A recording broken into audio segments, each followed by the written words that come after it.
Bonjour, opération sur les variables aléatoires, exercice. Dans le descriptif de la vidéo, vous trouverez l'énoncé corrigé en format PDF, ainsi qu'un lien vers mon blog où vous pourrez y trouver quelques documents. L'énoncé maximum et minimum. On lance 2 dés tétraédriques classiques parfaits numérotés 1, 2, 3, 4. Grand X est la variable aléatoire donnant le numéro X obtenu du premier dé. Grand Y est la variable aléatoire donnant le numéro Y obtenu du second dé. On considère que les variables aléatoires grand X et grand Y sont indépendantes.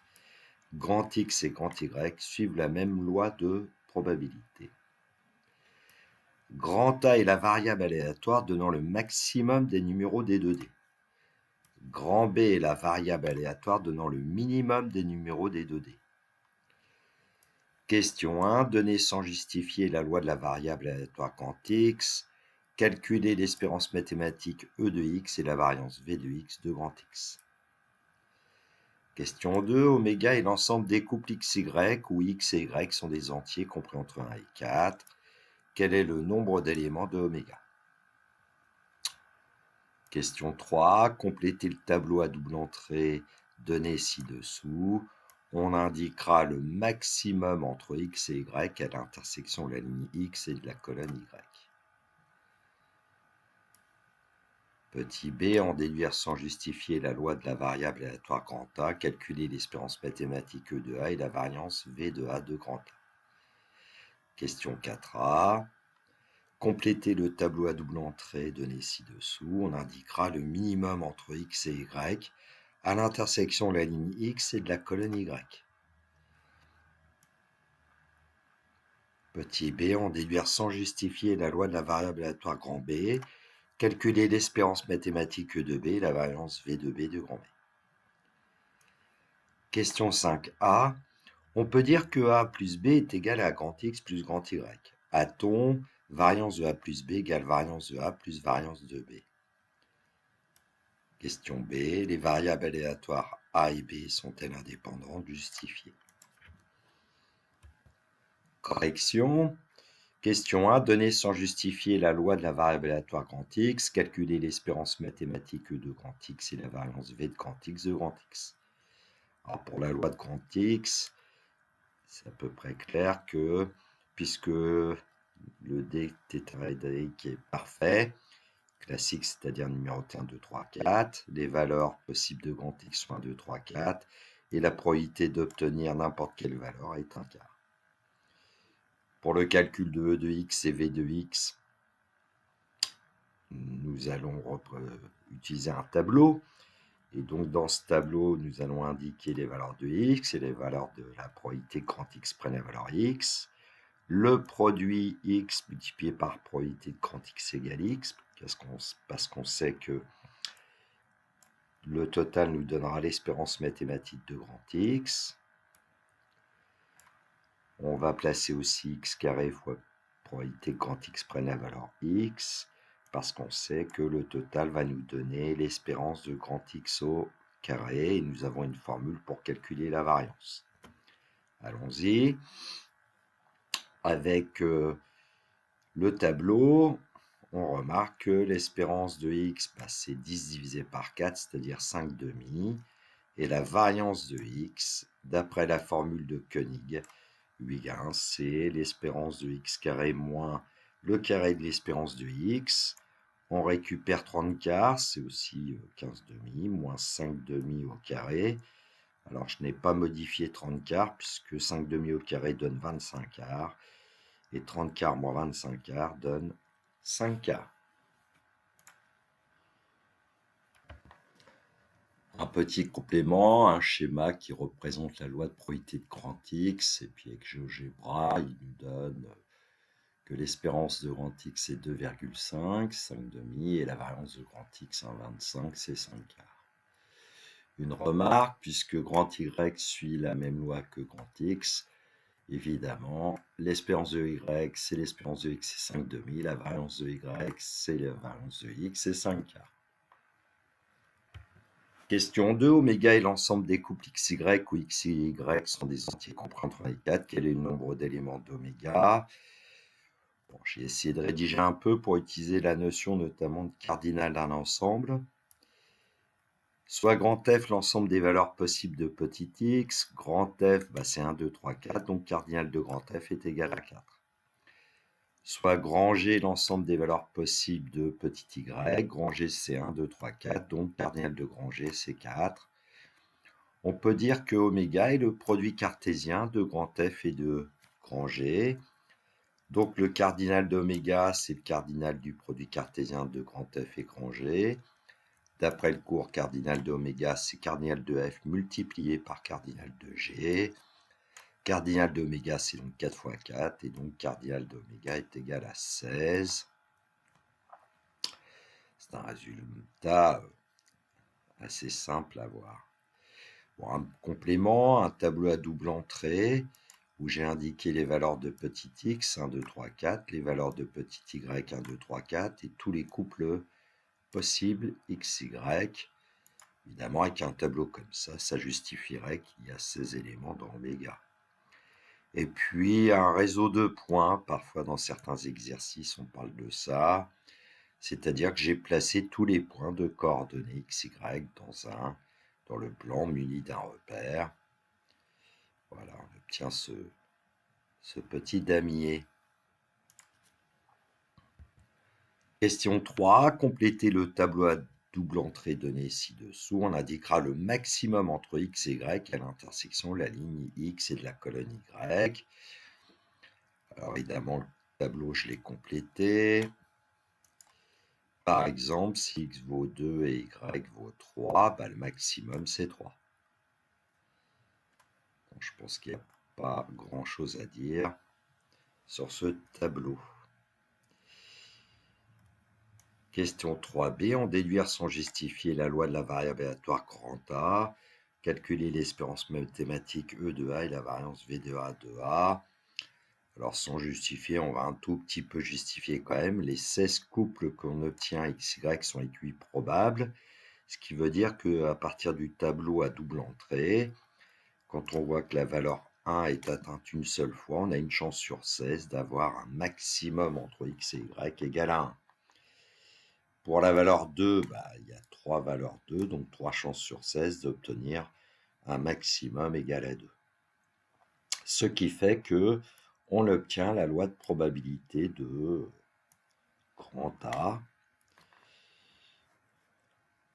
Donc, probabilité que grand A égale 1 divisé par 16. Probabilité que grand A égale 2, 3 divisé par 16. Probabilité que grand A égale 3, 5 divisé par 16. Et la probabilité que grand A égale 4, 7 divisé par 16. On calcule les valeurs de AP de grand A égale A, les valeurs de A carré P de grand A égale A, qui vont nous permettre d'obtenir l'espérance mathématique.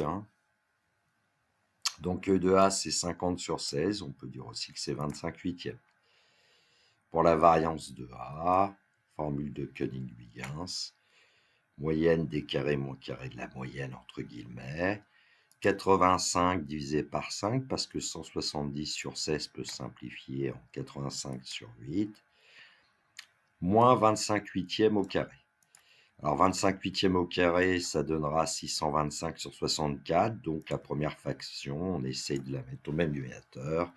680 sur 64 moins 625 sur 64 va nous donner la variance de A qui est égale à 55 divisé par 64. Un petit complément, en fait, le tableau à double entrée, si on avait utilisé un graphique avec un réseau de points, voilà les valeurs qu'on peut attribuer à chaque point. Par exemple, le point de coordonnées 3, 4, évidemment, est associé à la valeur petit a égale 4. Voilà, ça nous donne des petits coins comme ça. Et puis le diagramme en barre et en bâton de la loi de A. GeoGebra nous donne que l'espérance de A, c'est 3,125. c'est 25 huitièmes. Pour la variance, ici, c'est sans doute une valeur approchée.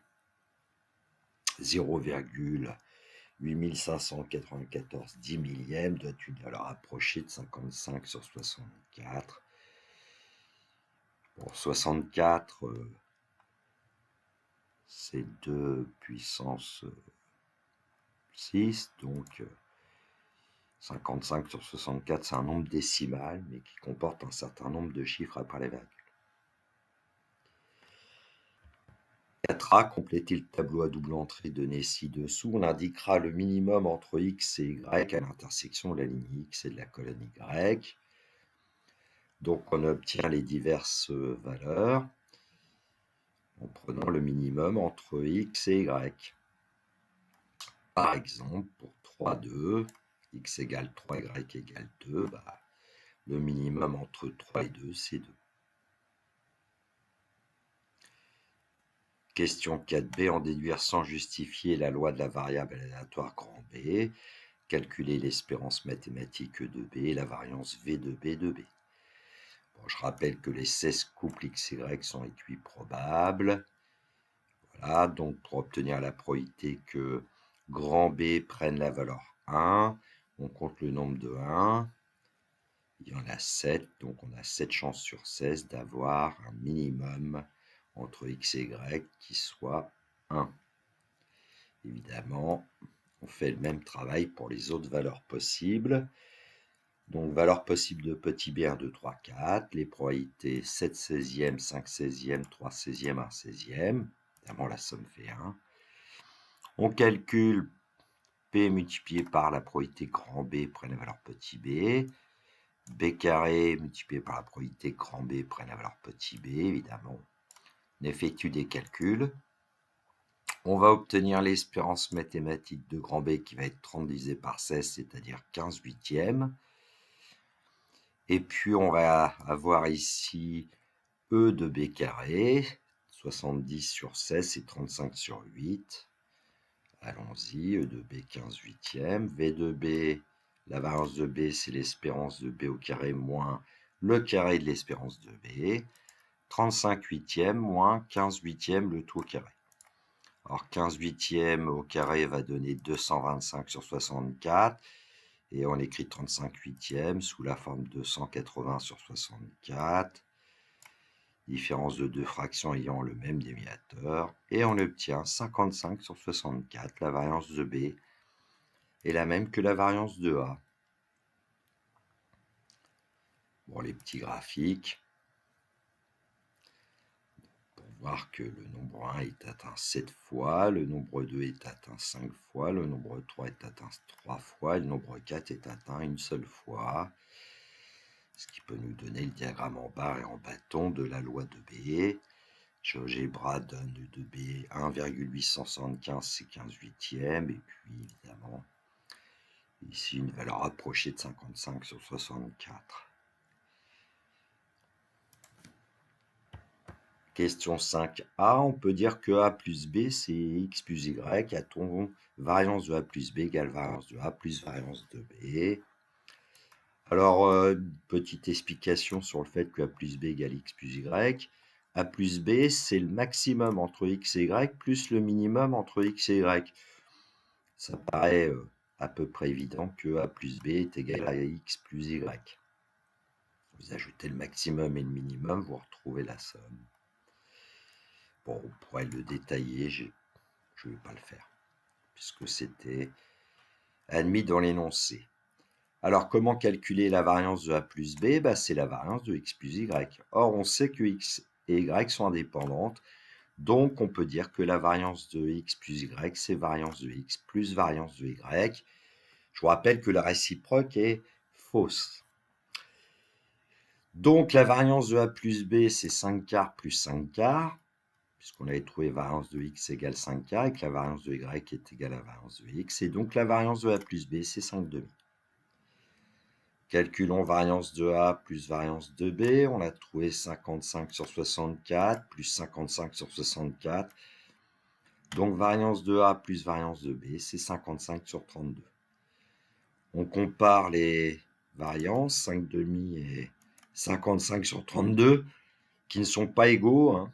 C'est assez facile à voir. On pourrait par exemple multiplier la première fraction par 16 pour obtenir le même diviseur que 55 sur 32. Ça ferait 80 sur 32, ça n'est pas égal à 55 sur 32. Donc on peut affirmer que la variance de grand A plus grand B n'est pas égale à la variance de A plus variance de B. Question suivante, 5b. Les variables aléatoires grand A et grand B sont-elles indépendantes? Justifiées. Alors, d'après le cours, si A et B étaient indépendantes, alors on aurait variance de A plus B égale variance de A plus variance de B. Évidemment, par contraposé, si variance de A plus B n'est pas égale à variance de A plus variance de B, c'est que les variables aléatoires A et B ne sont pas indépendantes. Et donc ici, les variables aléatoires A et B ne sont pas indépendantes. Alors une remarque, on a un autre moyen pour montrer que des variables aléatoires ne sont pas indépendantes. On peut essayer d'aller chercher un événement comme A égale 1, A prend la valeur 1. L'autre événement que j'ai pris, c'est B prend la valeur 4. Alors pourquoi j'ai pris ces deux événements? Parce que l'événement A égale 1 n'est réalisé que pour X égale 1 et Y égale 1. Pourquoi j'ai pris B égale 4? Parce que B égale 4 n'est réalisé que pour X égale 4 et Y égale 4. Donc ce sont des événements assez simples. Et il est clair que on ne peut pas avoir en même temps X égale 1 et Y égale 1 avec X égale 4 et Y égale 4. Donc ces deux événements A égale 1 et B égale 4 sont incompatibles. Donc leur intersection a probabilité 0. Or, la probabilité de A, nous l'avons, A égale 1. La probabilité de B égale 4, nous l'avons. 1/16 fois 1/16 pour leur produit, ça donne 1 sur 256. On peut donc affirmer que la probabilité de A égale 1 et B égale 4 n'est pas égale à la probabilité de A égale 1 multipliée par la probabilité de B égale 4, ce qui démontre que les variables aléatoires A et B ne sont pas indépendantes, parce que si elles l'étaient, nous aurions la probabilité de grand A égale petit a inter grand B égale petit b, toujours égale à P de A égale A fois P de B égale B pour toute valeur petit a et toute valeur petit b prise par grand A et grand B. Voilà, la correction de cet exercice est terminée. Je vous souhaite une belle journée, prenez bien soin de vous, que la force soit avec les élèves de terminale qui passeront leur épreuve de maths au mois de juin. Merci pour regarder mes vidéos. Je vous dis au revoir.